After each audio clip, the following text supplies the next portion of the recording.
Alhamdulillah, вассалату вассаламу аля расулиллахи амма ба'д. Ассаламу алейкум ва рахматуллахи ва баракатух.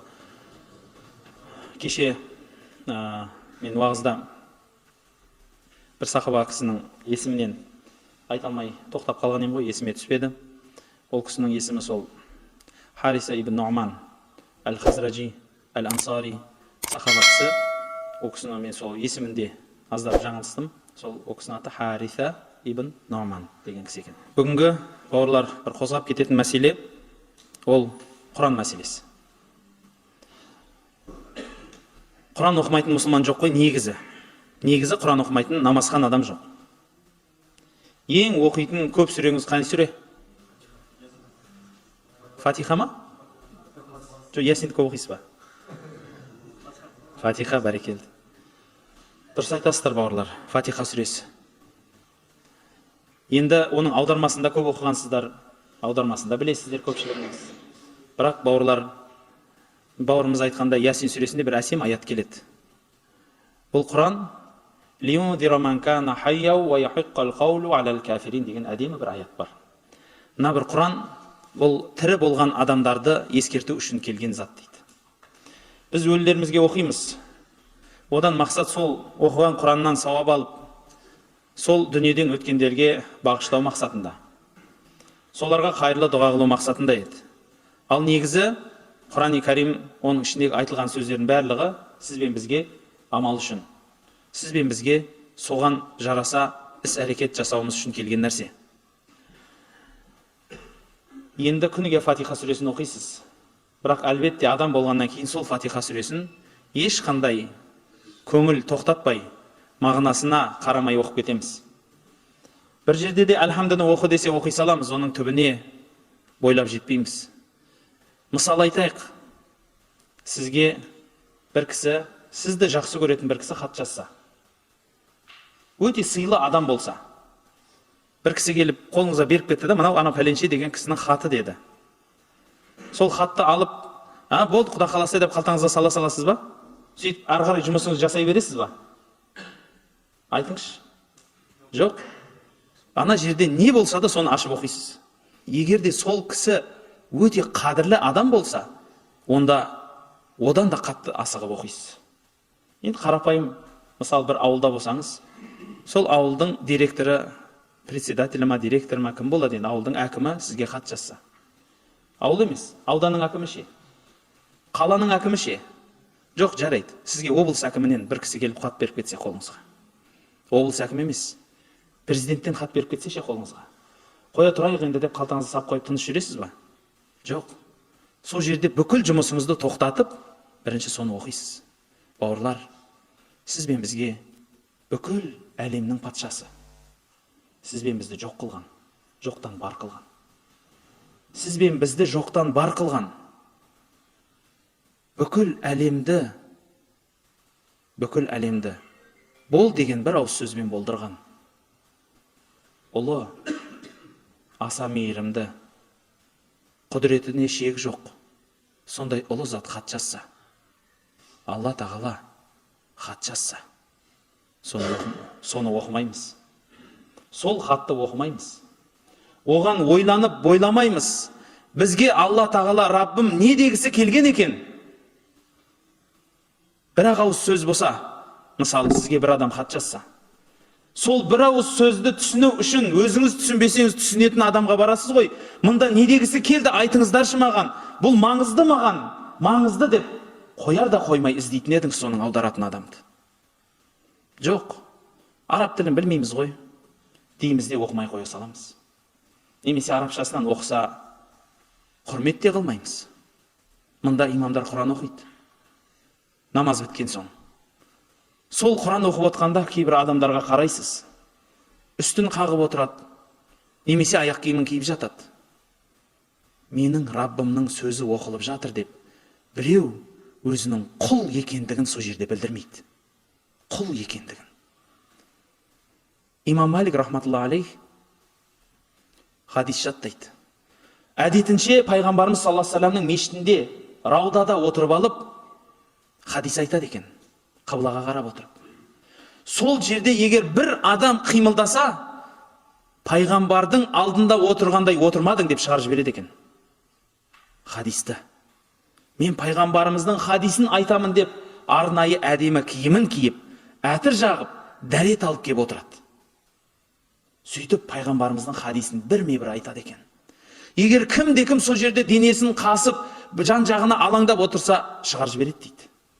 Сенің пайғамбарға деген мынадай құрметің осы болса, сенің бұл сөзді тыңдаудың қажеті жоқ саған дейді екен. Бауырлар, бұл пайғамбарымыз саллаллаху алейхи уассаламның сөзі айтылып жатқан. Ал Алланың сөзінің алдында қандай боламыз, бауырлар? Қандай болуымыз керек? Алла тағала сіз бен бізге Құранды амал үшін түсірді. Убай ибн Кааб радиаллаху анху бір сахаба, қарапайым сахаба емес. Пайғамбарымыз саллаллаху алейхи вассалам Құранды осы кісіден үйреніңдер деген сахаба. Сол кісі айтып береді. Пайғамбарымыздың мешітінен екеуміз бірге тұрып шығып бара жатырмыз дейді, бірге кетіп бара жатырмыз. Сол жерде маған айтты дейді: ей Убай, мен саған Инжилде де, Тауратта да, тіпті Құранда да қайталанып келмеген бір сүре үйретейін ба деді дейді. Инжилде де келмеген. Алла тағала Инжилде оған ұқсасын айтпаған. Тауратта да айтпаған. Құранда да оның ұқсасын келтірмеген бір сүре айтайын ба деді дейді. Мынау есіктен шыққанша айтам деді дейді.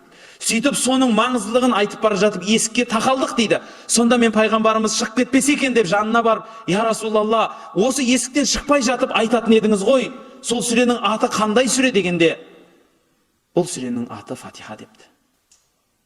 Фатиха сүресі, бауырлар. Бұл сүрені Уммул Китаб деп атайды. Кітаптың анасы дейді. Бүкіл Құранның анасы. Бұл сүрені Саба Масания деп айтады. 7 қайталана беретін сүре дейді. Өйткені 7 аяттан тұрады. Және әрбір мұсылман күніге қайталайды оны. Күніге қайталайды, ол өзі мәнін білсе де, түбіне жетіп аңғарса да, аңғармаса да. Бұл Фатиха сүресі. Пайғамбарымыз саллаллаху алейхи вассаламның заманында Абу Саад әл-Худри деген сахаба кісінен риуаят етіледі. Сол кісі айтады: Пайғамбарымыз саллаллаху алейхи вассаламның заманында бір кісілерменен пайғамбардың бұйрығымен жорыққа шықтым. Бір жерге барып түнеуге, ауылға барып сұрасам, ол ауылдағылар маған рұқсат бермеді дейді түнеуге. Соменен сол ауылдың бір шетіне отырып, от жағып, сол жерде демалып отырсақ, кешке жақын бір кісі ауылдан жүгіріп келді дейді. Осы ауылдағы біздің ақсақалымызды бір жылан шағып алды. Соған емдейтіндеріңіз бар ма деді дейді. Мен айттым дейді, менмін деп. Жүр деп алып барды дейді. Бірақ жанына барғасын айттым дейді. Маған 10 қой бермесеңдер емдемеймін деп айттым дейді. Соменен саудаласып, ақыры сол 10 қойды беретін болды. Бірақ айтты дейді, егер емделмесе бермейміз деді дейді. Жарайды. Сонда Фатиха сүресін оқыдым дейді. Фатиха сүресін оқып бола салысыменен аузыма түкірігімнің бәрін жинап түкірдім дейді. Солақ екен әлгі адам бейне жіптен байлаудан шешілгенде есін жинады дейді. Жұрттар жанына барып: дұрыс болып қалдыңыз ба деп қалын сұрады. Сосын айтты дейді, мына кісіге бір 10 қой беруіміз керек еді. Соны береміз бе, әлде қуып жіберейік па деді дейді. Сосын айтты дейді, уәде болса онда беріңдер. Сонымен 10 қойды алып кеттім. Жанымдағы сахабалар маған қарсы болды дейді. Ей, сен Құранды саттың ба? Сол Құранды қойға саттың ба деп қоймады дейді. Алмасаңдар, онда бәрін өзім алам дедім дейді. Бөлісейік деген ғой енді барып. Соменен Мадинаға бардық. Мадинаға барғаннан кейін пайғамбарымыздың алдына келіп сұрадық дейді. Я Расулалла, осындай ауырып жатқан адам болды, соған дем салдым, осындай болды деп жатырмыз. Мен әлі қойымды айтып үлгермедім, пайғамбарымыз не оқыдың деді дейді. Фатиха дедім дейді. Сөйтсем күлді дейді пайғамбарымыз. Бұның ем екенін қайдан білдің? Бұның ем болатынын қайдан білдің деп күлді дейді. Сөйтті да бір сахаба: я Расулалла, бұл кісі сол Құранға 10 қой алып келді деді дейді. Сонда пайғамбарымыз саллаллаху алейхи вассалам: егер шамаларың жетсе, маған да бір шетін бөліп беріңдерші деп айтты дейді. 10 қойдың бір қойын пайғамбарымызға тастап кеттім дейді. Фатиха сүресі бұл тек қана адамның тәнінің емі емес, бұл адамның жанының емі. Оқи алатын адамға, дұрыс түсіне алатын адамға Фатиха сүресі тек тәнінің емі емес, жанының емі. имам Ахмадқа рахматулла алейх, сол кісіге, бір кісіге айтады: я Аба Абдалла, ей Абдулланың көкесі, менде сұрақ бар еді, менің бір жазылмайтын ішімде дерт пайда болды, қай емшіге бармайын, біреуі жаза алмады, қиналып кеттім, сенде соған бір нәрсе бар ма дедім дейді. Сонда имам Ахмад айтыпты, Фатиха сүресін білесің ба? Білемін. Ішетін суыңның бәріне сол сүрені оқы да іше бер деп айтты дейді. Барлық су ішкің келе ма? Фатиханы оқы да іше бер. Бір уақыттардан кейін әлгі кісі келіп, имам Ахмадқа рахметін айтып кетті дейді. Құрметті имам, рахмет сізге. Бір жерден ем таба алмап едім, осыдан ем таптым деді дейді. Бұл сүренің әуелгі аяты әлхамды деп басталама, жоқ бисмилля деп басталама дегенге талас бар. Бір адамдар, жоқ бұның алғашқы сүресі бисмилля деп басталады дейді. Бір кісілер, жоқ пайғамбарымыз саллаллаху алейхи ва саллям Убай ибн Каабқа үйретіп жатқанда Фатиха сүресін бисмилляны айтпай үйретті дейді. Тіпті осы сүренің аты бисмилля емес қой, бұл сүренің аты әлхамды. Сондықтан бұл сүре әлхамдымен басталған деп те айтатын ғалымдарымыз бар. Қай халде де бұл Құранның аяты болғасын, әлбетте бисмиллясыз біз бастай алмаймыз. Осы сүреге кішкентай бір тоқталып өтіп кетсек екен. Жаңалде имам сол сүрені оқыды, бірақ ойлануға әлбетте сізде бізде уақыт болмады. Ойдан жүйрік нәрсе жоқ еді, бірақ оған құлақта салмаған қанша адам бар. Фатиха сүресі тілге жеңіл жаттауға оңай, бірақ мағынасы өте бай. Бүкіл Құранның анасы болатын. Ішіне бүкіл Құранның мәнін, мағынасын, исламның бүкіл ең діңгек өзегін өз ішіне қамтыған сүре. Бисмиллахир-рахманир-рахим. Рахман бұл Алланың сипаты. Рахим бұл да Алланың сипаты. Аса мейірімді, ерекше қамқор Алланың атымен деп айтамыз.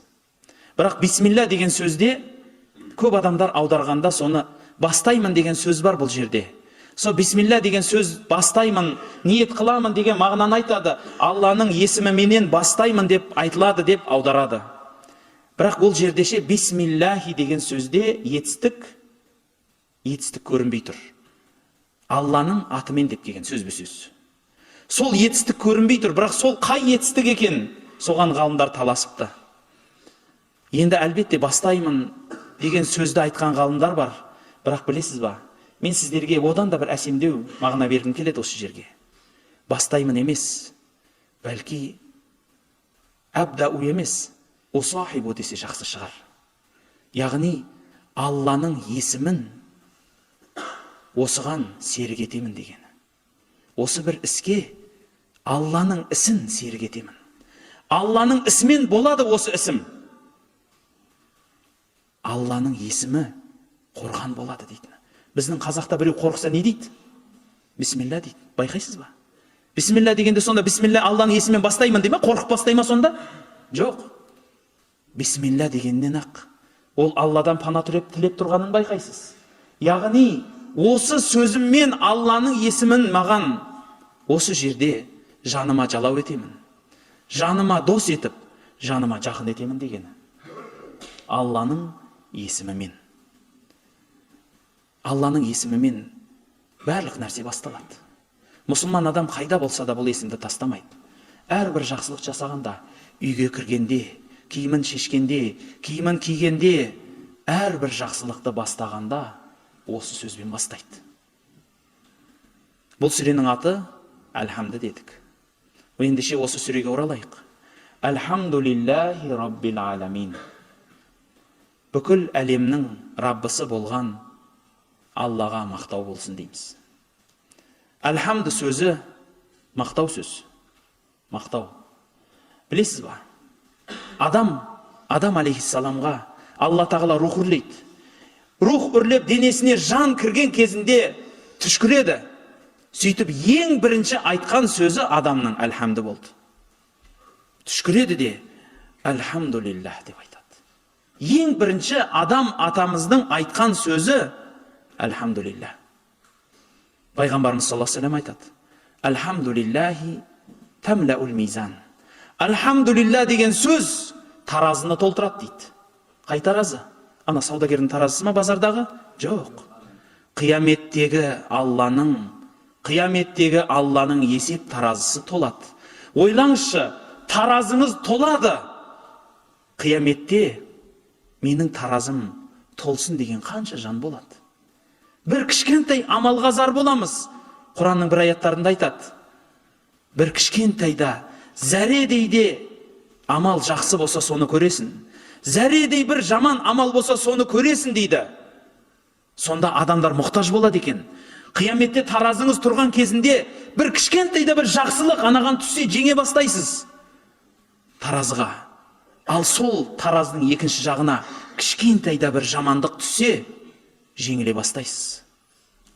Сол бір есептеліп қалған әрбір майда зәредей амалға мұқтаж болған кезде біреулердің таразылары тола болады. Неге? Өйткені ол Аллаға мақтау айтады. Алхамдулиллахи тамлаул мизан. Алхамдулиллахи. Субханаллахи валхамдулиллахи валлаху акбар тамлау ау тамлаани ма байна самавати вал ард деп бітіреді сөзін. Ал субханаллах, алхамдулилля, Аллаху акбар десеңіз, аспан менен жердің арасының бәрін толтырады дейді. Аспан менен жердің арасының бәрін толтырады дейді. Пайғамбарымыз саллаллаху алейхи ва саллям айтады. Алла тағала егер біреудің бір перзентін алса, періштелерден сұрайды екен. Менің бұйрығымменен анау кісінің перзентін алдыңдар ма дейді екен. Иә дейді. Иә. Бауыр еті өміріндегі бүкіл үмітін артқан, бүкіл арманын соған деп жүрген перзентін алдыңдар ма дейді. Иә дейді. Сонда не деді пендем дейді. Сонда ол кісі айтты дейді. Алхамдулиллах, алхамдулиллах, инна лиллахи ва инна илайхи раджиун. Аллаға мақтау болсын. Бәріміз Алланыкіміз. Бәріміз Аллаға бір күні қайтамыз. Осылай деді ма? Иә дейді.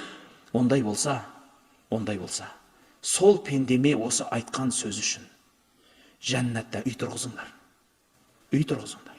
Сөйтіп сол үйдің атын Байтул Хамд, мақтау үйі деп атап қойыңдар деген екен. Иә, халқымыз айтады. Аталатсаң аталат, боталатпа дейді. Үлкендер өте берсе дүниеден, оны түсінеміз. Бірақ егер дүниеден бауыр еті, баласы, қызы өтсе қандай ауыр.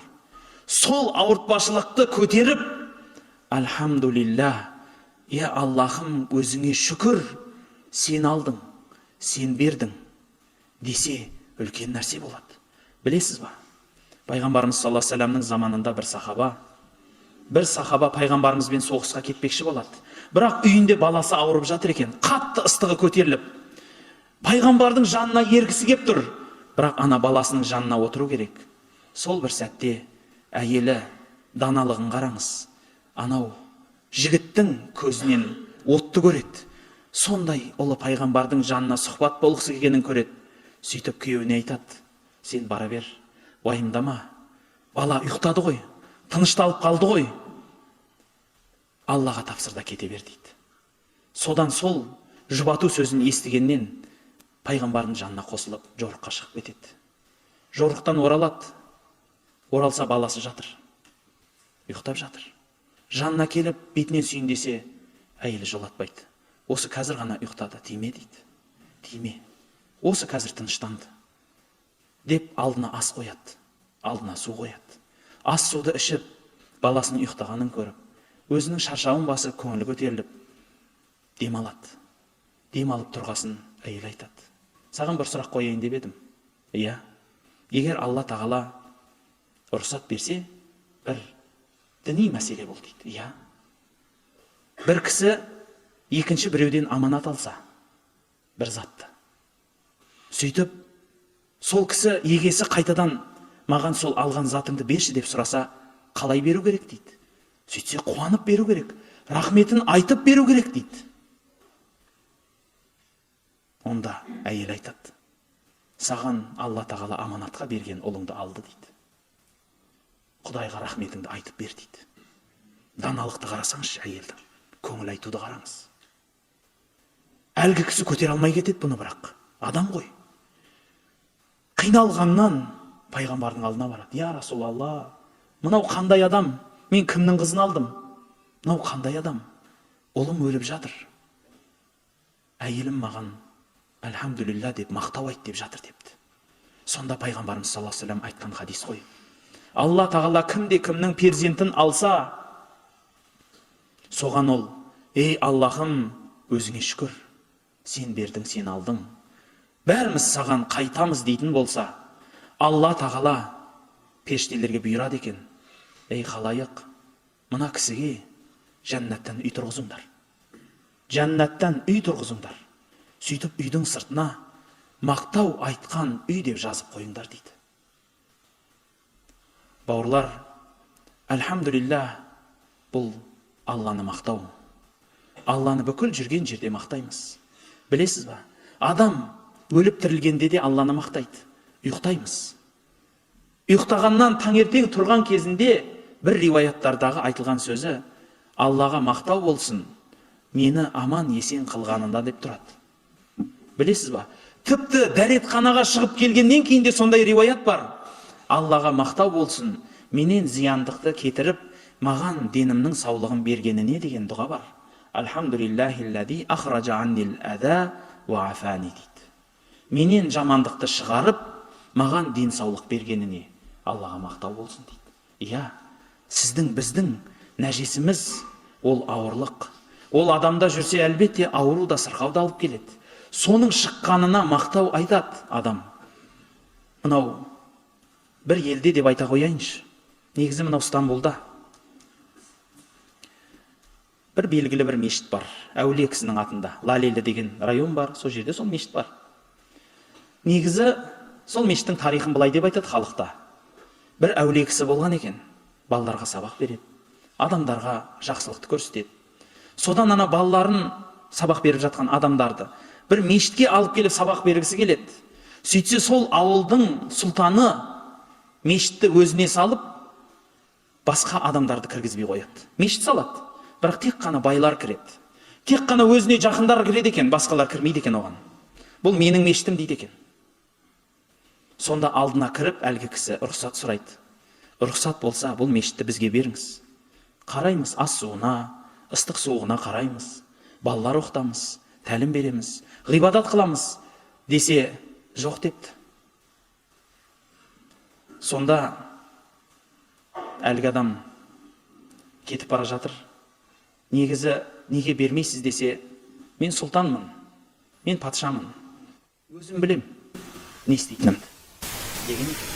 Сонда әлгі кісі ашуланғаннан: бір дәрет сындыруға арзымайтын дүниеңді айтып жатсың ба деген екен. Бір дәрет сындыруға арзымайтын дүние ғой мына қолыңдағы деп кетіп қалды. Сол кеткеннен әлгі кісі кіші дәретке бара алмай қалды. Қиналады, дәрігерлер алып келеді. Анау дәрігер келеді, мынау дәрігер келеді. Бірақ шамалары жетпейді. Содан не болды, мен жандағы отырған кісі айтады: әлгі кісіні шақыршы. Әлгі кісіні шақыртайықшы дегесін қоймағасын шақыртады. Шақыртқаннан кейін айтады: сен емдеп бер дегенде айтады: жарайды, мен емдеймін, бірақ бүкіл дүниеңді, сұлтандығыңды бересің. Бір дәретке бару үшін. Бүкіл сұлтандығыңды, бүкіл дүниеңді бересің. Маған бүкіл дүниемді анау кісіге бердім. Бүкіл дүниемді бердім. Жаз дейді. Сен де соның кісің. Бүкіл қызметшілер де бәрің соның кісіңдер дейді. Жаз дейді. Келеді әлгі кісі: не болды? Мынау қағаз қабылдадым деп қол қойсаң болды, сенікі дейді бәрі. Бірақ мені дәретке алып баршы дейді. Сонда айтады: мынау мешітті де бердің ба дейді. Мешітті де бердім дейді. Сонан соң дұға қылады. Әлгі кісі дәретке барады.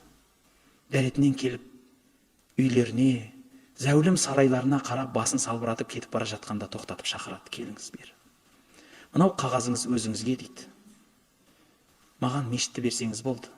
Мен сізге айтқанмын ғой, бір дәретке баруға арзымаған дүниені мен не қыламын дейді. Бір дәретке баруға сатқан дүнием ғой бұл дүние. Оны мен не қыламын дейді. Бауырлар, еріксіз тағы бір уақиға еске түседі. Бір кісі айтып береді. Бір қария кісі дәретке бара алмай қиналды дейді.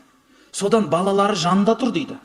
Дәрігер шақырып жедел жәрдеммен дәріханаға алып барады. Сөйтіп сол жерде дәрігер ары бері бір нәрсе жасап жүріп, әлгі кісі дәретке барады.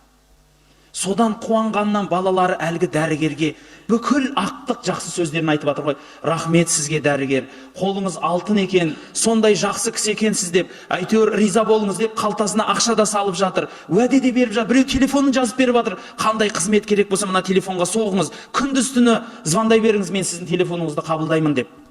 Сонда әлгі кісі жылапты, қария кісі. Сонда баласы жанында тұрып, көке, неге жылап жатсыз? Болды, дәрігер енді ауырмайсың деп жатыр. Енді бір кішкентай ғана ем қабылдап жібереміз. Содан кейін болды деп жатыр. Бұдан құтылдыңыз деп жатыр дегенде, жоқ, мен оған жылап жатқан жоқпын дейді. Неге? Неге жыладыңыз дегенде, мен мына істеріңе таңғалып жатырмын депті. Қиналып тұрғанда бір қажетіңді шығарып берген адамға қаншалықты мейіріміңізді төгіп жатсыз. Қиналып тұрсыз. Сол қиналғанда сіздің қажетіңізді өтеп берген адамға сонша риза болып жатсыз. Рахмет, рахмет деп. Сізді жоқтан бар қылған.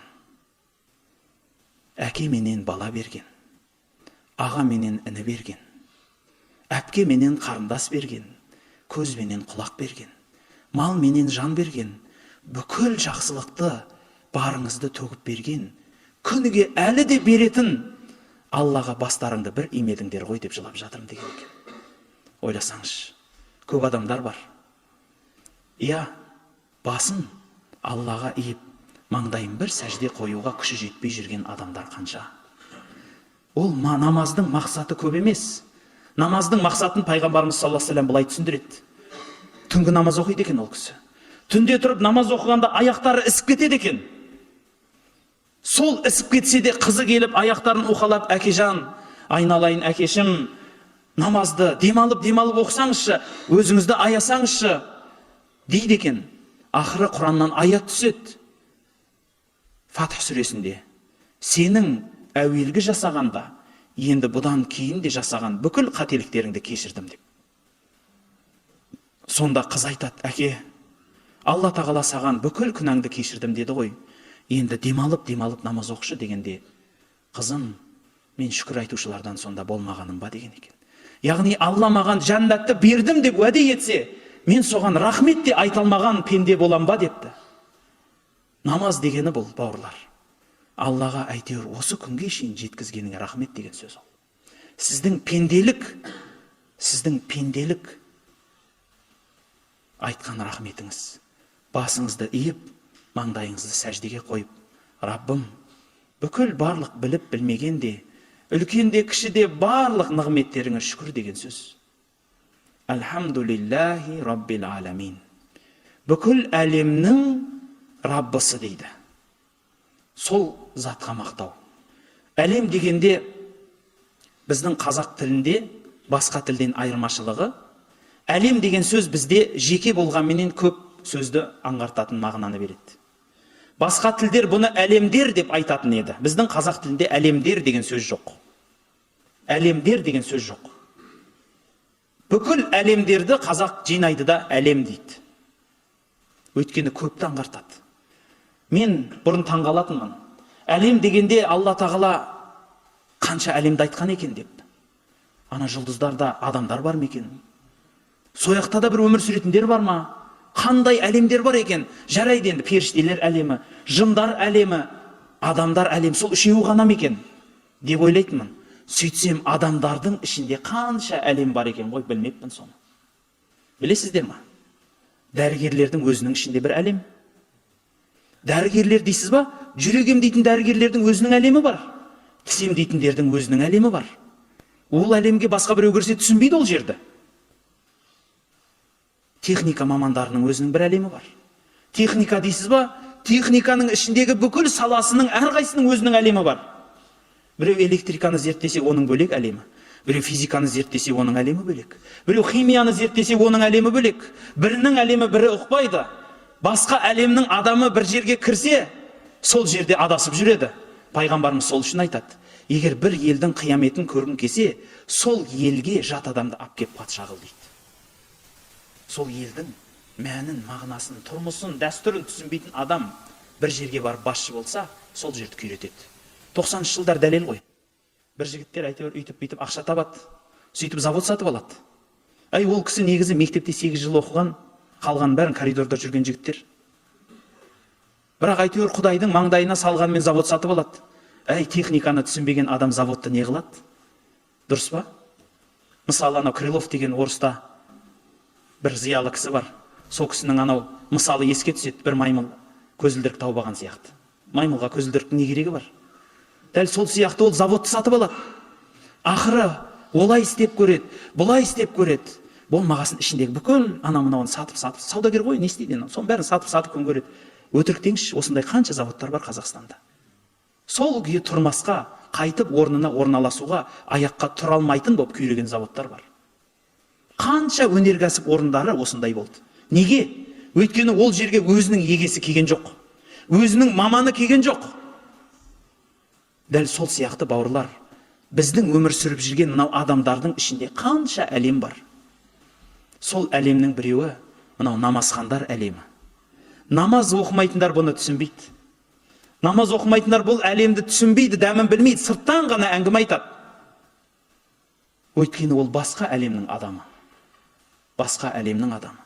Бұл әлемде өмір сүріп көрмеді. Сол ауаны татып көрмеді.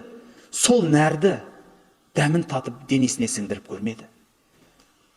Алланың даналығын қараңыз. Бүкіл барша әлемнің Раббысы, дәрігердің де, полицияның да, әскеридің де, молданың да, молда еместің де, бәрінің Раббысы, бәрін түсінеді. Біз бір-бірімізді түсінбеуіміз мүмкін, бірақ Алла бәрін түсінеді. Алла тағала айтқан сөздер көп.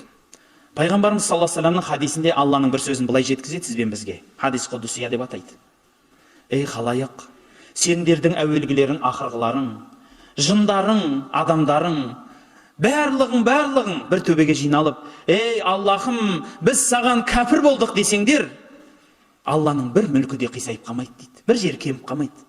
Бәрің бір төбеге жиналып, біз саған мұсылман болдық десеңдер, Алла байып кетпейді сендермен. Алла сендерге мұқтаж емес, сендер оған мұқтажсыңдар дейді. Бауырлар, біз Аллаға мұқтажбыз. Дәл сол сөзін жалғап айтады. Халайық, бәрің бір төбеге жиналып алып, Раббым, маған берші деп әрқайсың жеке сұрасаңдар, Алла әрқайсыңды жеке естеді дейді. Түсінесіз ба? Қанша бастық болса, қанша жоғары болған сайын ол кісіге жету қиын, білесіз ба? Ол кісіге жету қиын болады, қанша жоғары болған сайын. Қанша жоғарылаған сайын халықтан ұзай бастайды. Қарапайым халық анау-мынау нәрсесін алдына жеткізе алмай қалады. Бір совхоздың директорын алыңызшы. Оған әйтеуір совхоздың адамдары танығасын бара алады, есігін қағып көшеде көре алады. Аудандық ше, ауданның әкімі. Оған әр совхоздың адамы жете алмай бастайды. Қаланың әкімі ше, облыстың әкімі ше. Әркім кіре ала ма? Кір деп айтады. Бірақ сол бір облыста 300 мың, 500 мың, 800 мың, 1 миллион адамдар болады. Сол 1 миллионның бәрін естіп, 1 миллионның бәріне жауап бере ала ма екен? Жоқ. Ол өйткені адам. Сол кісілердің бәрін қызметін жасауға тырысады. Жасай алмаса да тырысып бағады, болды. Басқа қолынан келмейді. Ол өйткені адам. Ал Алла тағаланың мысалы ондай емес, бауырлар. Алла әрбір адамның сөзін естеді. Әрбір адамға жауап береді. Ар-Рахман-ир-Рахим. Рахман дегеніміз, ғалымдарымыз айтады, бұл Алланың исм азамдарының бірі деп айтады. Егер я Рахман деп сұраса, Алла қабыл етеді дейді. Я Рахим деп сұраса, қабыл етеді дейді. Пайғамбарымыз саллаллаху алейхи ва салламнан бір хадис келеді оған дәлел ретінде. Пайғамбарымыз Мұхаммад саллаллаху алейхи ва салламға Жибрейіл келіп айтып жатыр дейді. Жибрейіл, Раббымыз мейірімді. Оның мейіріміне шек жоқ. Мен дәлелмін саған. Мен дәлелмін. Күндердің күні Фирауын Мұсаның артынан қуады. Жете алмай, ақыры су екі жаққа қосылғаннан өлетінін көріп, екі су екі жақтан қосылып келе жатқанын көріп, басын сәждеге қойып, Аллахым, мен саған сендім, мен Мұсаның Раббысына сендім, мен Бәни Исраилдің Раббысына сендім деп айқайлап жатқанда, қорыққанымнан аузына лай тықтым. Өйткені Алла тағала мейірімді, анау кісіні кешіріп қоймасын деп аузына лай тықтым деген екен. Бүкіл халықты қырып, соның қанын судай ағызса да, Құдайым, Аллахым десе, Алла кешіріп жіберуі мүмкін деп қорыққанымнан аузына лай тықтым. Айтпасыншы осы, айтпасыншы Алла деп аузына лай тықтым деген екен Жебірейіл алейхиссалам. Бауырлар, Алланың мейірімі шексіз. Мейірімі шексіз. Кешіре ме, кешірмей ме өзі біледі. Бір адам, пайғамбарымыз саллаллаху алейхи ва саллям айтады, 99 адам өлтіріпті. 99 адам өлтіріп, тәубе қылайыншы, мынау істегенім дұрыс емес қой деп, Құдайдан тәубе іздейді. Сонан соң бір көп құлшылық ететін, көп намаз оқитын бір адамға келіп сұрайды дейді. Сен енді күніге таңнан қара кешке шейін көп намаз оқисың. Саған бір сұрақ қояйын деп едім. Мен 99 адам өлтірдім. Құдай мені кешіре ма десе, анау қорқып кетіпті. Астағфиралла, сен қандай жауыз едің? Сені Құдай кешірмейді, не деген қанішерсің дегенде ашуланғаннан, онда сен 100-шісі бол деп оны да өлтіріпті. Содан біраз жүреді. Біраз жүргеннен кейін қайтадан кеудесіне қысады жүрегі. Ей Аллахым, сені іздеп жүрмін. Сені іздеп жүрмін, тәубе қылсам кеше ма деп жүрегі тәубесі жарылып, жүрегін жарып бара жатады. Содан қиналғаннан адамдардан сұрайды, әй, менің бір діни сұрағым бар, ауыр сұрағым бар, анау адам жауап бере алмайды, айтыңдаршы дегенде, бір пәлен деген елді мекенде ғалым адам тұрады, содан сұра дейді. Сонда сол кісінің алдына барып сұрайды, менде бір сұрақ бар, ауыр сұрақ, көп адам жауап бере алмайды, сұрағым бар. Қандай сұрақ? Мен 100 адам өлтірдім. Мен 100 адам өлтірдім. Егер Алладан кешірім сұрасам, кешіре ма дейді. Сонда әлгі кісі сұрайды, сен бұл сөзді жүрегіңнен айттың ба дейді. Иә, өкініп тұрмын. Сол жүрегімдегі өкініш кеудемді күйдіріп бара жатыр дейді. Онда әлгі кісі айтады, онда Алла тағала сені кешеді дейді. Алланың мейіріміне шек жоқ. Өзі қалағанын кешеді, қалағанынша кешіреді депті. Пайғамбарымыз саллаллаху алейхи ва салламның тағы да бір әсем сөзі бар. Алланың кешірімі жайлы. Қияметте бір кісі Алланың алдында жауап беруге шақырылады екен. Бүкіл дүйім жұрт тұр, адам атадан ең соңғы өлген адамға шейін. Бәрі тұр. Ойласаңыз, ана жерде масқара болсаңыз, бүкіл халықтың алдында масқара боласыз. Ата бабаңыз да, сізден бұрынғылар да, сізден кейінгілер де тұр. Адамды шақырады жаңа деген. Шақырып болғаннан кейін жаман сөздері қараса кітабы екі түрлі. Бір беті қара, бір беті ақ. Сұрайды, мынау қарасы несі дегенде, сенің жасаған күнәларың дейді. Ағы несі десе, мен сенің жасаған жақсылықтарың дейді. Содан енді анау халық мені байқамасын деп ақ кітабының ақ жағын ашып оқи бастайды. Әр оқыған сайын нұрланады, мақтанады. Бірақ ақ парақтары да таусылады. Содан қара парақтары келеді. Біртіндеп оқыла бастайды қара парақтары да. Мынандай күнә жасадың, ананың ақысын жедің. Мынаған жаман сөз айттың, анадан сөз тасыдың. Мынандай болды, анаған әділетсіздік жасадың. Соның бәрі бірме бір оқылып жатады. Әлгі адам басы салбырағаннан иіліп жатыр. Ол да бітеді. Сосын басын көтереді. Басын көтеріп қараса, Алланың алдында жалғыз өзі тұр. Мынау күнәлардың бәрін мен істедім, мойындаймын. Маған жаза беруден бұрын бір сұрақ сұрайыншы. Иә. Мен жаңалде жақсылығымның бәрін оқып жатқанда бүкіл халықтың алдында тұрғанмын. Бәрі көріп тұрған мені, бәрі естіп тұрған.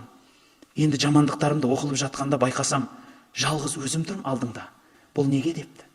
Сонда Алла тағала айтады, сен дүниеде білесің ба?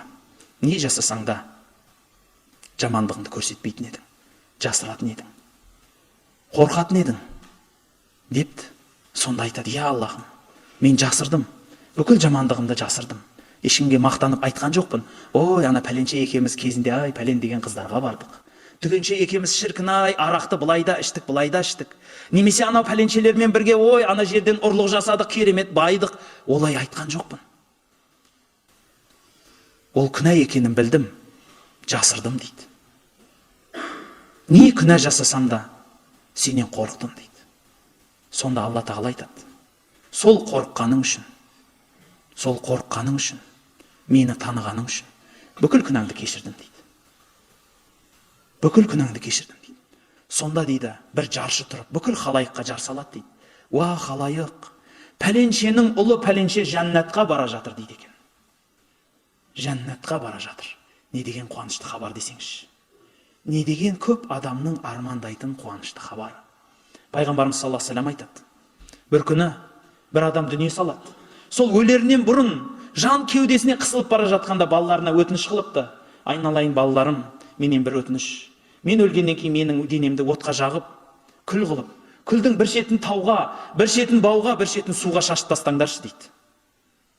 Балалар орындайды соны. Қияметте Алла тағала бол дегенде, сол майдаланып кеткен күлден адам пайда болады дейді. Сосын айтады дейді Алла тағала. Ей пендем, мынандай іске неге бардың? Мен сені бәрібір жаратам десем, әуелі жаратқанмын, қайтадан да жаратам ғой сені. Дегенде Раббым, сенің алдыңда тұруға қорықтым деген екен. Неден қорықпадым бұл дүниеде, бірақ сенің алдыңда тұрудан қорықтым. Сонда Алла тағала айтыпты, менен қорыққаның үшін бүкіл күнәңді кештім дейді. Ар-Рахман-ир-Рахим. Мейірімі шексіз. Мейірімінде шек жоқ Алланың. Бәрін кешіреді. Алла тағала бір сөзінде айтады. Менің мейірімім, менің ашуымнан үстін тұрады дейді. Алла қанша ашуланса да мейірімі жеңеді. Алла тағаланың махаббаты сізбен бізге сондай зор. Пайғамбарымыз саллаллаху алейхи ва саллям айтады. Хауазин деген тайпамен соғысады. Ол тайпаға пайғамбарымыз әскер жинап барса, бейшаралар қорыққаннан бүкіл бала шағасын, мал жанын тастап соғыспай қашып кетеді ғой. Содан пайғамбарымыз малды олжаға, әйел бала шағаның бәрін құлдыққа алып кетеді. Дұшпан ел ғой. Алып келіп Мадинаға тоқтап, әскер тоқтап, ана тұтқынның бәрін ортаға жинап атқан кезінде бір бейшара ана байқұс балаларын іздеп жүгіріп жүр дейді. Ей, пәленше, абыр-сабыр ғой, ойлаңызшы. Бұл жерде малың жоқ кетті. Күйеуің жоқ қашып кетті. Өзің біреудің құлындасың. Балаң қайда, өзің қайда? Абыр-сабыр заман, ана байқұс іздеп жүр. Ей, пәленше деп іздеп жүр. Біреуін табады. Бауырына басып, қысып, бір жерге қояды. Екіншісін іздейді. Тағы табады. Маңдайынан сүйіп, искелеп, жаңалдегі жерге алып келеді. Осылайша 3-4 баласын бір жерге жинап, бауырына қысып, табандарын уқалап, қолдарын уқалап, көзіндегі жастарды сүртумен болып жатыр. Пайғамбарымыз саллаллаху алейхи ва саллям қарап тұрып айтады. Сахабаларға айтады. Ей халайық, мен егер мына жерге бір от жаққызсам, үлкен қылып от жаққызсам, сөйтіп анау тұрған. Сол кісіге мына қолыңдағы балалардың бәрін отқа таста десем, тастай ма дейді. Қалай ойлайсыз? Сахабалар айтады, жоқ дейді. Қалайша ол? Мүмкін емес ол. Мүмкін емес, ақылға келмейді ол. Тастамайды дейді. Бәрекелді. Алла тағала да өзінің пенделерін бекерден бекер дозаққа тастамайды дейді. Анадан да, сенің анаңнан да саған жақын ол Алла дейді. Бауырлар, қанша адам бар Құдайын танымай жүрген. Мынандай тыныш заманда ақылгөй болады, қарны тоқ, қайғысы жоқ болғасын. Менің ойымша деп сөйлейді. Менің ойымша Құдай бар ма жоқ па білмеймін. Мен пәлен институтта ауысқанмын. Ол енді ғылыми, научный, философия оқығанмын. Мен әжептәуір ондаймын, мұндаймын. Сондықтан мынауыңа таласым бар дейді. Бәрекелді, рахмет. Жаныңыз тыныш адамның сөзі ғой ол. Суға батып атқан адамдар Алла туралы таласар ма екен? Бір кеменің үстінде тұрып, дауыл тұрып, сол кеме суға батып атса, сол адамды көргім келеді. Қалай деп философия айтады екен сол кісі. Бір өзі жапан далада қалып кетсе, алдында қараңғы бір жерлер тұрса, ішінде не барын Құдай біледі. Қарнын жарып кететін қасқыр ма, қабан ба? Арғара ертеңі бар ма, жоқ па? Бір адам жолға ма, жоқ па? Нан ба, су ма, не табылады? Киім табыла ма? Сондай бір жерде қалып кетсінші. Құдай бар ма, жоқ па деп таласар ма екен сол адам? Дүниесінің бәрін бір күнде табады адам, бір күнде жоғалтады да. Сондай қайғылардың біреуі басына кеп жатқанда сол Құдай бар ма, жоқ па деп таласар ма екен сол адам?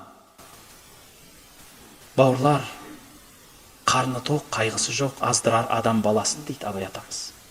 Қарны тоқтық, қайғысы жоқтық аздырар адам баласын. Не деген даналық. Бір-ақ ауыз сөз. Сондай кезде деген сөз оның мағынасы.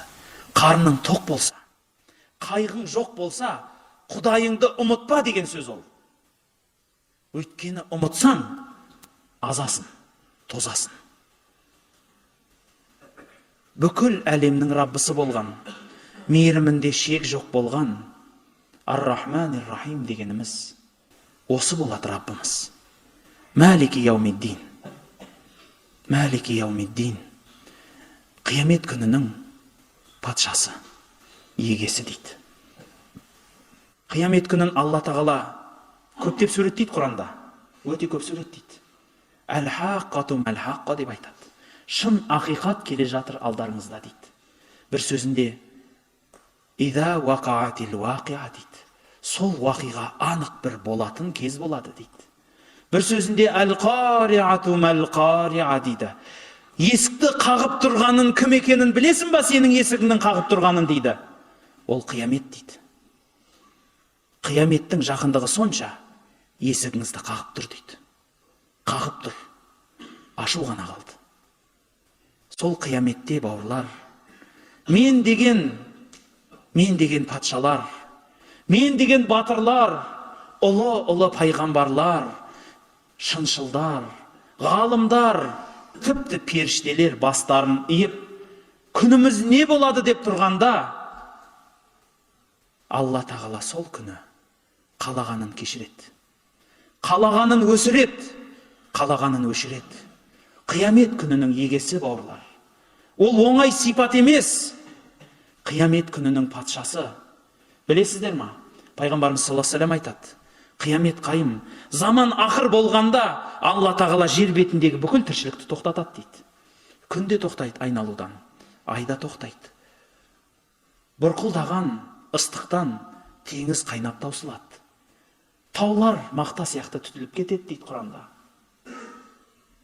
Сол ақыр заман болғанда Алла Тағала бәрінің жанын алуды бұйырады. Бәрі өледі. Ең соңында жан алғыш періште қалады. Оның да жанын алады Алла Тағала. Ешкім қалмайды. Сол кезде дейді пайғамбарымыз саллаллаху алейхи ва саллям айтады. Алла Тағала тұрып айтады екен. Айнал мутакаббирун, айнал жаббарун. Кәні тәкаппарлар осында. Кәні тәкаппарлар. Мен деп сөйлейтіндер кәні көрейікші соларды. Айнал жаббарун. Кәні зорлықшылдар. Қай жақта сол? Менің күшім көп, менің малым көп, менің танысым көп дегендер кәні көрейікші соларды дейді екен. Бірақ ол жерде жауап айтатын ешкім болмайды. Ешкім болмайды. Құран-ы Кәримде айтады. Сол күн жалғыз, қаһарлы, әділетті патшаның қолында болады дейді. Иә, әділетті болады. Сол күндегі әрбір қылдайда жақсылық есепсіз қалмайды. Бірақ әрбір қылдайда жамандық есепсіз қалмайды. Бауырлар, бұл дүниеде есеп жоқ. Сізден ешкім есеп сұрамайды. Амал жасайсыз, білгеніңізді істейсіз. Бірақ қияметте амал болмайды. Ешқандай да жұмыс жасай алмайсыз. Ол күні тек қана есеп болады. Әрбір істеген амалыңыздың әрбірін біреулеп есептеп алады. Жастық шағыңды қайда жібердің? Мен саған пәлен жыл өмір бердім. Әр өмірді қайда жібердің? Әр күніңді қайда жібердің? Омар халифа айтады. Хасибу анфусахум қабла ан тухасабу. Өздеріңді есептеп алыңдар, арғы күні барып есептелмей тұрып дейді. Есептелмей тұрып, мына жерде есептеліп алыңдар дейді. Бауырлар, төсекке жатар уақытыңызда көп емес, бірнеше минут өзіңізге уақыт беріп, я Аллахым, мен кіммін? Бүгін не істедім? Ертең не істеймін?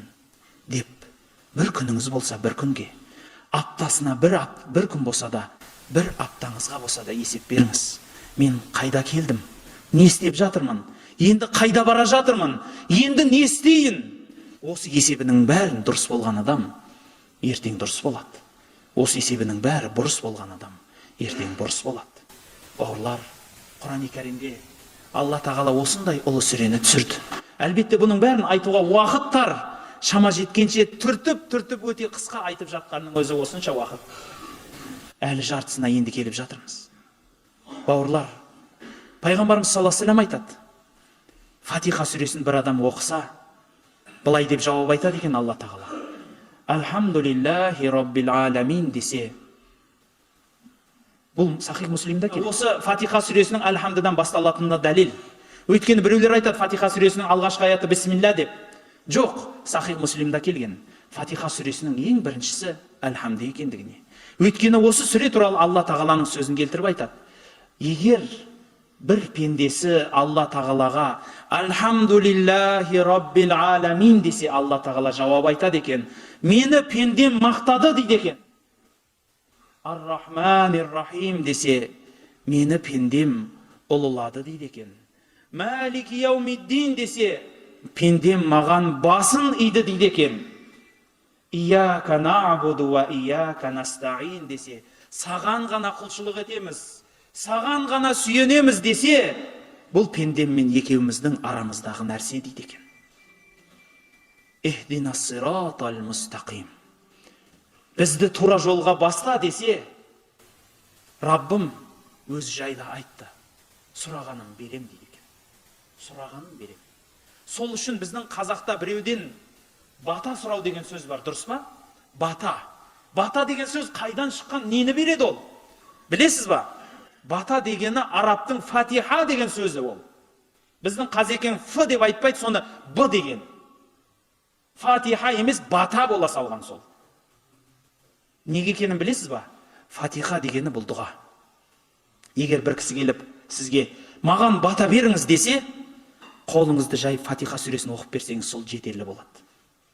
Өйткені бата дегеніміз сол Фатиха сүресі. Бастан аяқ қолды жайып оқысаңыз, сол Фатиха, сол бата болады. Бата дегеніміз ішіне бәрін қамтыған дейді ғой. Иә, Фатиха сүресі ішіне бәрін қамтыған. Ияка на'буду ва ияка настаин. Саған ғана құлшылық етеміз, сенен ғана сұраймыз, немесе саған ғана сүйенеміз дегені қалай? Құлшылық дейді.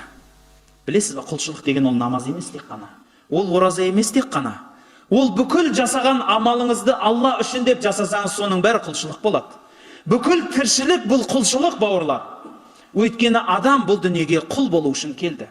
Егер мысалы бір қолыңызда бір адам шай алып кеп берсе, мына шайды ішіңіз десе, сіз сол шайды қозғайтын нәрсе таппай, қалтаңыздағы қаламсабыңызды алып қозғауыңызға бола ма? Негізі енді басқа нәрсе таппасаңыз болады енді. Бірақ сол қаламсап шай қозғайтын нәрсе ма? Немесе бір қарныңыз ашса салат жесеңіз бола ма сол қаламсабыңызбен? Үстік қой, тұмсық үстік. Кәдімгідей анау помидорды іліп аласыз, қиярды іліп аласыз, түсіп қалмайды, егер үстік болса. Жей аласыз негізі, жобасын келтірсеңіз. Бірақ бола ма сол нәрсе? Егер біреу көрсе күледі сізге, дұрыс па? Ақымақ дейді. Салат жейтін өзі шанышқы бар. Анау шайды қозғайтын қасық бар дейді. Бәрекелді. Әр нәрсенің өзінің орны бар екен. Онда адамның да мына дүниеде орны бар. Адам бұл дүниеге атақ, мансап дүние жинауға келген жоқ. Қазақта мақал бар. Кедейлік ер жігітке намыс емес деген мақал бар. Ер жігітке не нәрсе намыс, айтыңыздаршы? Арын сату намыс. Арын сату намыс. Екі сөйлесе намыс, бірақ кедей болса намыс емес. Бір ақын айтады, кедеймін деп жәннатқа кіргізбейді деп ойлама деген мағынадағы бір әдемі сөз бар. Бауырлар, кедей ма, бай ма, білімді ма, күшті ма, күші жоқ па, денсаулығы жоқ па, денсаулығы көп па, ол туралы сұралмайды.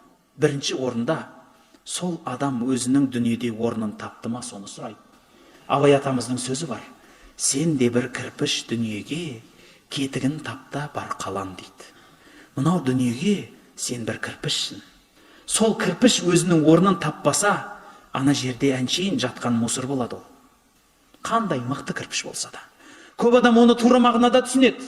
Мына дүниеде өзіңнің мамандығыңды тапсаң, жан-жарыңды тапсаң, бала-шағалы болсаң, міне дүниені таптың дейді. Бәрекелді, ойлайық енді. Енді ойлайықшы. Кішкентай философия дейді, бұл өмірде. Жасыңыз дейік 80-ге келді. Артыңызға бір қараңызшы. Бала-шағаңыз бар, азды көпті малыңыз бар, келіншегіңіз әйтеуір бар, мақұл, бар бола қойсын, жаныңызға жетіп келген кемпіріңіз бар, ағайын туысыңыз бар. Көп адамдар осы жерде әдемі сөз айтады. Жизнь удалась дейді, орысша айтқанда, иә? Болды, өмірдің мәнін таптым ғой, жеттім ғой дейді. Бірақ білесіз ба? Ол енді сол жерде бір айтылған әсем сөз шығар. Бірақ ол өзінің орнын тапқан жоқ. Адам бұл дүниеге құл болу үшін келді. Сол құлдықтың дәмін тату үшін келді. Оның дәмін татпаған адам ешқашан бұл дүниеде өзінің орнын таппайды. Қанша философтар бар. Дана дейсіз, данышпан дейсіз, бірақ өмірде өзінің орнын іздеп кетті. Мен кіммін, неге келдім, не қылып жүрмін, іздеп кетті, орнын таба алмады. Қанша батырлар бар, орнын таба алмады. Қанша ақындар бар, ғалымдар бар, орнын таба алмады. Бауырлар, біз бұл дүниеге құлшылық үшін келдік. Жалғыз бір Аллаға құл болу, соған ғана сүйену үшін келдік. Ихдина сиратал мустақим, бізді тура жолға сал дейміз. Қандай жол ол? Қандай тура жол ол? Сиратал лазина ан'амта алейхим. Сен оларға өзіңнің нығметіңді төккен жол. Алланың нығметі қайсы? Қайсы ол Алланың нығметі? Иә, денсаулық нығмет, мол байлық нығмет, бала-шаға нығмет. Азды көпті өмір сүрдіңіз, ол да нығмет. Бірақ ше, пайғамбарымыз саллаллаху алейхи ва саллямнан әдемі сөз бар. Міне қазір жігіттер отыр. Талмай, шаршамай дүние іздеумен әлек. Бірақ пайғамбарымыздың сөзі бар. Егер мынау дүние Алланың құзырында бір шыбынның қанатындай қадірлі болса, кәпір адам бір құлтымда су ішпеседі деген екен. Егер сол қадірлі болса, қадірі жоқ болғаннан кейін Құдайды танымайтын қанша адам белшесінен батып жүр дүниеге. Өйткені ол дүниенің Алланың алдында бір тиынға қадірі жоқ. Бір тиынға қадірі жоқ. Адам ол ақша табу үшін келмеді. Ертең өлгенде сол дүниеңізді алып кетпейсіз. Ешкімді анау жерлеген кезде жердің бетінде айырмашылық қылар бай мен кедейдің несі? Қабірі. Бірден білесіз, кедей бейшараның қабірі әшейін жай төмпешік, басында бір ағаш болды. Байдікі үй, зәулім сарай, керек болса басында қарауыл тұрады. Жанына свет өткізіп қояды. Сондайларды да көрдім мен. Иә, біреулер кәдімгі жанына шамшырақ алып келіп, электричествомен свет жандырып, жанына қарауыл қойып қойған. Қарауылға ақша төлеп тұрады. Себебі ана жерге алтын күміс қойған, анан ұрлап кетпес үшін. Бірақ бауырлар, ол жердің бетінде ғой біз айырмашылық қыламыз. Жердің астында бәріміз бірдейміз. Қазақ атамыз оны баяғыда айтып қойған. Тірінің бәрі пілдей, өлінің бәрі бірдей дейді. Айтып қойған баяғыда. Тірі кезде бәріміз піл болып жүреміз ғой. Ана гаи тоқтатса, атып түсем, сен мен кім екенін білесің ба? Өтірік дейінші. Піл дейді, бәрі сол жерде айтып, бір жер тіреп тұр, анан тастап жіберейін дейді үстіне. Мен анан тастап жіберсем үстіндегі езіп кетеді деп. Дүниенің бір шетін тіреп тұрым дейді. Жоқ, ол мына дүниеде ол, мына дүниенің есебі ғой. Анау кішкентай бу ғой ұрып тұрған басына. Кішкентай дүние ма, атақ па, мансап па, жаңағыдай әлде бір жерде бір денсаулығы бар ма, жаңа бокс па, бір нәрседен бір жерде тіреп тұр да. Бірақ ол мына жерде. Ана оның астын көрсеңіз, ананың астын көрсеңіз, мықты деген батырдың да, қорқақтың да моласы бірдей қазылады. Кәдімгі қарапайым төрт бұрышты қазып, бір шетіне үйшік қылады, ақ матаға арзан Қытайдың бір ақ сұрыпына орайды да тастай салады, болды. Ешкімді ше, ана Версачидан жасалған, Арманидан, Прадодан мына баулары келген, бір арнайы кебінге кебін демейді. Жоқ. Ондай кебін жоқ. Кебін базардан сатып алып келеді. Метр 180 теңгеден. 20 метр сатып алып келеді да орайды да тастай салады. Болды. Бітті. Ана бетіне не салса да, ол салған бетінен ше, сізге бір тиынға пайдасы келмейді астында жатқан адамға. Бір тиынға пайдасы жоқ. Одан гөрі сол үйге кеткен қаражатқа халыққа пайдалы нәрсе істеңіз. Ана кісінің артынан барып тұрсын. Жол салыңыз, көпір салыңыз. Ол қымбат болса, жетім жесірге беріңіз. Беріңіз. Ана кісінің артынан барады. Ал төбесіне жинап қойсаңыз, сол жерде қалады ол. Астына түспейді ол нәрсе. Қанша адамдарды көрдік. Қанша ірілерді көрдік. Мынау менің көкем, әкем, осы кісіге салайық деп 5 этаж қылып тұрғызады ана күмбезді. бір ауылдарда мешіт жоқ. Ана жерге бір мешіттің кірпіші жай ғана кетіп қала салады, көрсеңіз. Сондағысы кімдікі? Не істеп тұр ол десеңіз, сол жерде тұрады шаң басып, сол жерде тұрады қар басып. Бірақ астындағыға ешқандай пайдасы жоқ. Біз нығмет берген дегенде Алла қандай нығмет берді білесіз ба? Жер бетіндегі ең үлкен мысалы нығмет ол иман, бауырлар, иман. Өйткені иман жәннаттың кіліті. Мына дүниеде 100 жыл жасайсыз ба? Қанша жыл жасайсыз? Бәрі өтіп кетеді. Зыр етіп өтеді. Артыңызға қарап үлгересіз ба, жоқ па? Бір Құдай біледі. Бірақ бұның бәрі өтіп кеткеннен кейін арғы дүние мәңгілік қой. Ар жақ шешеді бәр нәрсені. Жәннат па, тозақ па? Міне адамдар қандай қайғыда болады сол күні. Айша анамыз айтады. Пайғамбарымыз қиямет туралы айтып жатқан кезінде, сол қияметте адамдар тыр жалаңаш болып тұрады дегенде Айша анамыз айтады. Я Расулалла, адамдар тыр жалаңаш болып тұрады дегендіңіз не? Еркек, әйел бәрі бір-біріне солай тыр жалаңаш болып тұра ма дегенде, иә дейді. Ай, бұл қалай бұл дегенде, ол күні біреудің біреумен жұмысы болмайды дейді. Рас қой. Мысалы, көз алдыңызға келтіріңізші. Құдай сақтасын. Бір адам дейді дәрігерге кірді. Сөйте дәрігер қолына анализді берді да басын шайқады. Не болды деп еді? 4-ші дәрежелі рак. Біз емдей алмаймыз. Күніңіз қанша күн қалғанда білмеймін. Қош сау болыңыз десе. Анау адам қандай халде болады? Көз алдыңызға келтіріңізші. Дүниеге қызыға ма? Алдына бір сұлу әйел келсе. Қойшы дейді, айналып қоя тұршы, былай тұршы. Алдына баяғыда армандаған крутой машинасын алып келсе, ей, мынау сен жақсы көретін Феррари ғой, мынау Феррари ең. Қоя тұршы дейді, тоқтай тұршы, тоқтай. Оның ойы басқа жақта. Қазір көзінің алдынан бүкіл өмірі өтіп жатыр оның. Зуылдап жатыр. Ол сізбенен, сіздің тіршілігіңізбенен шаруасы жоқ оның. Ол сіздің жаныңызда тұр деген аты болса, мынау денесі тұрған шығар. Бірақ ақылы ол жерде жоқ оның. Ол бүкіл өмірін көріп алып жатыр, тоймай.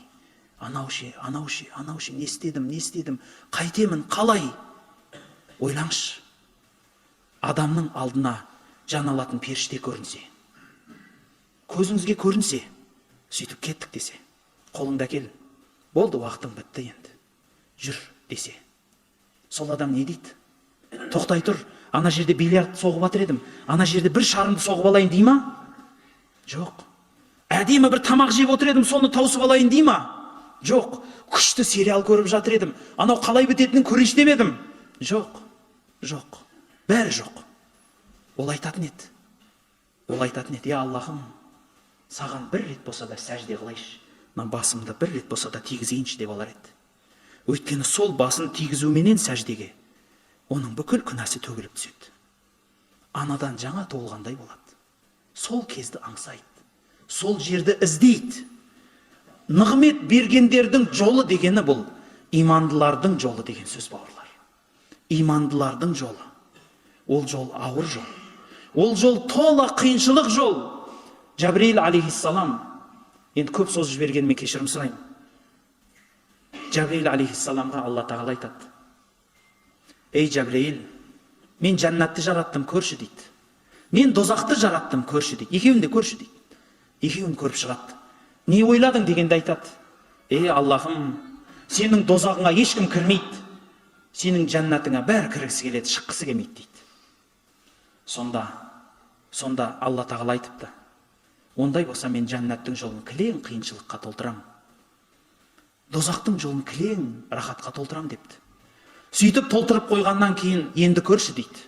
Сонда Жебірейіл жәннатты көріп, Раббым, мынау жәннатыңа ешкім түсе алмайтын шығар деген екен. Мынау жәннатыңа ешкім түсе алмайтын шығар дейді, бауырлар. Бұл дүние сынақ. Сіз бен бізді әртүрлі нәрсемен сынайды. Сол сынақтан өткен адам өзінің орнын табады. Осы дүниедегі мәнін табады. Сироталлазина ан'амта алейхим гойрил мағдуби алейхим валаддалин. Өте қысқартып айтып кетейінші. Бір уақыт болғанда тағы да айтып берермін жалғасын. Адасқандардың және ашуға қалғандардың, Алланың ашуына қалғандардың жолын емес, сенің өзің риза болып нығмет бергендердің жолын бер деді. Жоғарыда айттым ғой, Абай атамыздың теңеуі бар. Сен де бір кірпіш дүниеге кетігін тапта бар қалан деді. Білесіз ба? Ислам деген сөздің мағынасы, бойсыну деген сөз. бойсыну, бағыну. Мұсылман деген сөздің мағынасы бағынушы деген сөзді береді. Ондай болса, егер ақылмен қарасаңыз, бұл дүниеде барлық нәрсе бағынады. Бір белгілі бір ереже бар бұл дүниеде. Сол ережеге бәрі бағынады. Қараңызшы, күн өзінің белгілі бір уақытымен шығады, белгілі бір уақытымен батады. Ай өзінің траекториясынан қылдай да шықпайды. Қай жұлдызды айтыңыз. Жаныңызда өсіп тұрған ағашты айтыңызшы. Өзінің уақыты берілген, сол кезде гүлдеп көктейді. Өзінің уақыты берілген, сол кезде солады. Бұл барлық дүние белгілі бір ережеге бағынады. Ондай болса біліңіз, бұл дүниенің барлығы Аллаға бағынады. Оның бәрі мұсылман. Адамның өзі мұсылман, өзі кәпір болса да, Құдайға сенбесе де, ол мұсылман. Неге? Өйткені осы дүниенің заңымен жүреді. Құлағымен естеді, көзімен көреді, аяғымен жүреді, қолыменен ұстайды. Бір адам қарсылық қыла алмайды. Ей Құдай, сен мені көзімен көретін қылдың, мен көзіммен емес, құлағыммен көрем дей алмайды ешкім. Бір адам да қарсы шыға алмайды. Бірақ адамға ақыл берді, сөйтіп сынақ берді. Егер адам сол ақылыменен Құдайын тапса, өзінің орнын табады. Іші де, сырты да бүкіл әлемге тең болады. Ал егер Құдайын танымаса ол адам, ол тіпті өзін танымаған, өзінен адасып жүрген адам болады. Өзінен адасып жүрген адам болады. Сол үшін ол далада жатқан кірпіш болады. Айтатын сөз әлбетте көп. Алланың бұл аяттары әрқайсысына жекелеп, әрқайсысына пайғамбардың сөзін, Құранның аяттарын келтіріп тоқтасаңыз, үлкен-үлкен байлықтар жатыр, бауырлар. Бірақ уақыттың тарлығынан, мына дүниенің осыншалықты тездігінен бір ғана қолымызды көтеріп айтатынымыз: "Я Аллахым, бізді тура жолыңа салып, өзің нығмет қылған, өзің нығметіңе бөлегендердің жолына сал, адастырғандардың, өзіңнің ашуыңа қалғандардың жолынан алып қал бізді" дейміз. Я Аллахым, бізді өзіңнің тура жолынан адастырма, жүрегімізге сабырлық, жүрегімізге имандылық бер, бізді бізден қалған ұрпақты намазған адамдардан қыла көр. Раббым, елімізге тыныштық, жұртымызға амандық бер. Ел басымызға, дін басымызға жақсылық бер. Жанына жақсыларды жолдас ет, жамандарды жанынан қашық ет. Я Аллахым, кімде-кім елімізге, жерімізге, исламға, мұсылманға қандай да бір жамандық ойласа, сол жамандығын өз басына салғайсын. Және бізді одан аман есен алып қалғайсын. Я Аллахым, қол жайып отырғандардың бәрінің, үлкен де кіші де күнәләрінің бәрін кешіргейсін. Я Аллахым, қандай да күнә жасасақ, біз саған қарсылығымыздан, кәпірлігімізден, сені танымағандығымыздан емес, өзіміздің надандығымыздан, өзімізге залымдығымыздан жасадық. Я Аллахым, бүкіл барлық біліп білмеген, бізге берген, ата-анамызға берген, енді беретін барлық нығметіңе шүкір еттік. Я Аллахым, қандай да бір өзімізде, ағайын туыстарымызда дерт сырқат науқас болса, соларға шипа бергейсін. Дүниеден өткен мұсылмандар болса, осы қол жайып отырған адамдардың бәрінің жақындары, мұсылмандарды өзің жарылқағайсың. Жатқан жерлерін жайлы қыл, топырақтарын торқа қыл. Жандарына иманын серік қыл. Басында қиыншылық көріп жатқандары болса, сол қиыншылықтарына жеңілдік бер. Я Раббым Алла, мойындарымызда қандай да бір аманат, қиыншылық, қарыз құрыздар, алашақ берешектеріміз болса, солардан құтылуды жеңілеткейсін. Дүниелік, ақыреттік қандай да тілектеріміз болса, соларды қабыл еткейсін. Аллахумма салли аля сайдина Мухаммадин фил ауалин, ва салли аля сайдина Мухаммадин фил ахирин, ва салли аля сайдина Мухаммадин фил малал аля иля яумидин, ва саллим таслима катира, адада ма ахата бихи илмук, ва хатта бихи қаламук, ва ахсаху китабук, варда Аллахума ан саадатина Аби Бакрин, ва Умар, ва Уthman, ва Али, ва ани сахабати, ва ани табиин, ва табиихим би ихсан иля яумиддин, би рахматки я архамар рахимин. Нәскиге масих тарту, бауырлар, нәскиге масих тартуды мен айтып кеттім, бауырлар. Кеше үлкен мешітті айттым ғой дейм, нәскиге масих мәселесін. Кеше ғана айттым. Сол үшін бауырлар айтатыным, тақуалық етіңіздер, Құдайдан қорқыңыздар. Пайғамбарымыз айтты ғой нәскиде, бірақ ол нәски дегенде сіздің аяғыңыздағы нәски еместігі анық қой, бауырлар. Пайғамбардың заманда сіздің аяғыңыздағы нәски болған емес. Құдайдан қорқыңыздар. Намаз сұралатын бірінші. Ол үлкен ықтият болу керек. Ол үлкен тақуалық ету керек. Сондықтан пайғамбарымыз мәсіге масих тартуға бұйырған. Нәскиге айтқан, бірақ ол нәски қандай екенін фиқ кітаптарынан оқып алмай, өзіңіз астық-ыстық жасамаңыз. Өйткені намазыңызға, ақыретіңізге зиян болады. Намаз оқымайтын достарменен сөйлесуге бола ма? Бауырлар, намаз оқымайтын адамды енді жолдас тұтсаңыз болады, сырлас тұтуға болмайды. Сырлас тұтуға болмайды. Өйткені сізді түсінбейді ол адам. Бір сиқыршы әрдайым, постоянно деген әрдайым ғой енді. Сиқыр жасаса бір отбасына, одан құтылу амалдары бар ма дейді. Одан құтылу амалдары, енді мен сізге тапсырма берер едім, сол үйінде азан айтсын 5 уақыт намазға. Сосын лажы барынша дәретпен жүрсін. Дәреті бұзылса қайта тез дәрет алсын. Содан кейін тағы бір жеңіл тапсырма деп білсін, күніне 1 сағат отырып Аятул Курси оқысын. Сағатқа оқысын. 1 сағатта 3 оқи ма, 300 оқи ма өзі біледі. Дүниеде өткен әулие шапағаты бола ма. Құран-ы Кәримде Алла тағала ла яшфау индаху илля биизних деп айтады. Қиямет күнінің егесі өзі рұқсат берсе, пайғамбарлар, шыншылдар, әділ патшалар, Құран жаттағандар, жанын Алланың жолында қиғандар, Аллаға жақын болған әулиелер шапағат қылады. Оған пайғамбарымыздың көптеген хадистері дәлел. Сондықтан бірақ бұның бәрі Алланың рұқсатымен болады. Алла өзі қалағанына шапағат бергіздіреді. Тасауфтың мағынасы не? Қазір кезде ұстаудың қажеттілігі бар ма? Тасауф дегеніміз, бауырлар, сопылық деген сөз. Дінде 3 үлкен ұстын бар дейді бір кісілер. Біріншісі иман, екіншісі ислам, үшіншісі ихсан дейді. Ислам дегеніміз сол үлкен исламның 5 парызы, иман дегеніміз сол иманның ішіндегі 6 немесе 7 парыз. Соның бәрін орындағаннан кейін адам баласы кейде намазының дәмін білмейді, оразасының дәмін білмейді, дұға қылғанда көзіне жас алмайды, Құран естігенде жүрегі дірілдемейді. Бұның бәрі неден десе, оның бәрі ихсанды білмегеннен. Сол ихсан ғылымын зерттейтін ғылым тасауф деп аталынады, сопылық. Негізі оны үйреніп, соны әдебін, жүрегін тазаламаса болмайды. Құран-ы Кәримде Алла тағала айтады: «Қад афлаха ман заккаха ва қад хаба ман дассаха». Расында да нәпсісін тазалаған адам жақсылыққа жетеді, нәпсісін хаба ман дассаха кірлеткен адам басына қайғы алып келеді деген сөз бар. Нәпсіні тазалау осы ихсан бабы тасауф тексеретін білім. Бірақ оны ұстанғандардың көпшілігі қате ұстанады. Себебі ақида, фиқ үлкен заң, 2 үлкен жол, сол 2 жолдан аттап кетуге болмайды. Алла тозақты аяқпен басады дейді, ол қалай дейді. Бұл үлкен мәселе, бауырлар. Құранда қалай айтты, солай иман келтіруіміз керек. Алла тағалаға дене мүше беруге болмайды, Алла тағалаға шекара беруге болмайды. Оны Абай атамызда, оны Машһур Жүсіп атамызда айтып кеткен. Аллаға мекен беруге, шекара беруге, дене мүше беруге болмайды. Өзі қалағанынша, өзі мысалы Алла тағаланың риджлун деген сипаты бар деп сенеміз, сақун деген сипаты бар деп сенеміз, айнун деген сипаты бар деп сенеміз. Сондықтан бұл Алла тағаланың Құранда айтылған барлық сипатына сенеміз және мойындаймыз. Барлық кісілерді дінге шақыруға біздің парызымыз ба? Негізі өзіңіз намаз оқығаннан кейін пайғамбарымызда әдемі сөз бар: өзіңе жақсы көрген нәрсені өзгеге де жақсы көр дейді. Сондықтан шамаңыз жеткенше, енді керемет уағызшы болып кет демеймін, шамаңыз жеткенше әйтеуір өзіңіздің көріп атқан жақсылығыңызды жұртқа да түсіндіріп, соны жақсылыққа қарай тарту, мына мешітімізге алып келу міндетіңіз болып табылады. Білім үйретпейсіз ғой, біліміңіз жоқ болғаннан кейін ол жерде имамға алып келіп табыстасаңыз, немесе білімі бар адамға алып келіп жол көрсетсеңіз, өте үлкен нәрсе болады. Даджал бар ма дейді. Даджал деген туралы пайғамбарымыз саллаллаху алейхи вассаламда сахих хадис келген. Бізде қазақшада оны тажал деп те айтады. Пайғамбарымыз айтады, қияметке дейін 50 адам дажал болып келеді, оның барлығы мен пайғамбармын деп келеді. Және қияметке жақын үлкен даджал шығады. Ол жаңа пайғамбарым демейді, бірден мен құдайымын деп айтады екен дейді. Міне сол күннің енді ауыртпашылығынан өзі сақтасын. Кімде-кім Кахф сүресін оқып жүрсе, оған амал қылып жүрсе, Алла тағала оны соның жамандығынан сақтайды дейді. Ол дүниеде қазір бар ма дегенге талас бар. Пайғамбарымызда Сахи Бұхарида келген хадистер бар. Дегенмен ол көп мағыналы болғаннан кейін ешкім ол жерде кесіп айта алмайды. Қазіргі кезде ол тірі ма, тірі емес па? Қияметте көреміз ба Алланың жүзін дейді. Хадис бар ма дейді.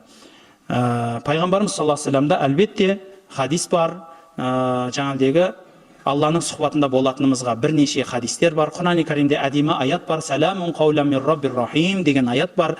Сонда соны тәпсірлеген тәпсіршілеріміз айтады: жәннатта барлық адамдар өз рахатын алып отырған кезінде Алла тағала өзінің пердесін ашып жіберіп, сіздерге менен амандық болсын деп Алла өзі жүзін көрсетеді. Сол жүзіне қараған адамдар жәннаттың нығметінің біреуіне де қарамай қалады деген сөз бар. Алланың құзырында, Алланың сұхбатында жәннаттағы адамдар күніне 2 рет болады дегенде хадис бар. Ал енді жүзін, 14 имам Абу Ханифаның сізбен бізге түсіндірген кітабында біз білгеніміздей 14 күндік айды, ашық аспанды, түнде тұрып бұлтсыз түні жарқырап тұрған айды қалай көресіз? Алла тағаланы солай көресіз деген имамымыз. намазда сап түзегенде бір сызықтың бойына аяқтың ұшына қараймыз ба дейді. Пайғамбарымыз саллаллаху алейхи вассаламнан риуаят етілгенде рассу суфуфакум, саптарыңызды түзеңіздер, бәйнәл манакиби уәл ақаб деп, иықтарыңызды және жаңағыдегі өкшелеріңізді түзеңіздер дейді. Сол үшін кейбір ғалымдар аяқтың ұшын емес, аяқтың арт жағын түзеңіздер деп те айтатыны бар. Бірақ енді ол адамдар бәрі арт қарап тұрып арт жағын түзеу қиын. Негізі сапты көбінесе пайғамбарымыз саллаллаху алейхи вассалам әскер тұрғызған кезінде аяғының ұшына түзеткен.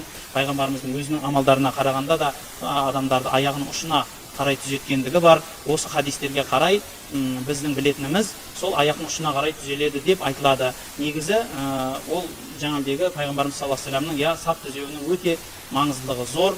Пайғамбарымыз саллаллаху алейхи вассалам ол жай ғана амал емес, бәлки мұсылманның бірлігін білдіретін амал болғаннан кейін тіпті кейбір кездерде қисық болған сапқа Алла тағала қарамайды деген де сөз бар. Сол үшін саптың түзулігіне көңіл бөлуіміз керек болады. Ол намазды бұзбайды. Сап қисайып кетсе немесе қисық, бірақ намаздың нұқсандығы болады. Әйел адамға сол айлық қонақ келіп жатқанда мешітке келіп сабақ алуына бола ма?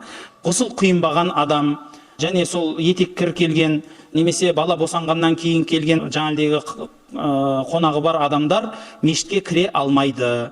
Ол кісілер сабаққа енді үзір сұраса, бірақ енді сабақ оқимын десе ішінен жаттауына болады. Бірақ енді негізі сол жерде үзіліс жасағаны жақсы. Тек мұғалім адамға сондай бір жеңілдіктер береді. Ол кісі мешітке кірмейді, бірақ басқа жерде сабақ берсе, Құранды айтқан кезінде буын қылып айтқаны дұрыс, бүтін қылып оқығаны дұрыс емес деген ғалымдарымыздың фатуалары да бар.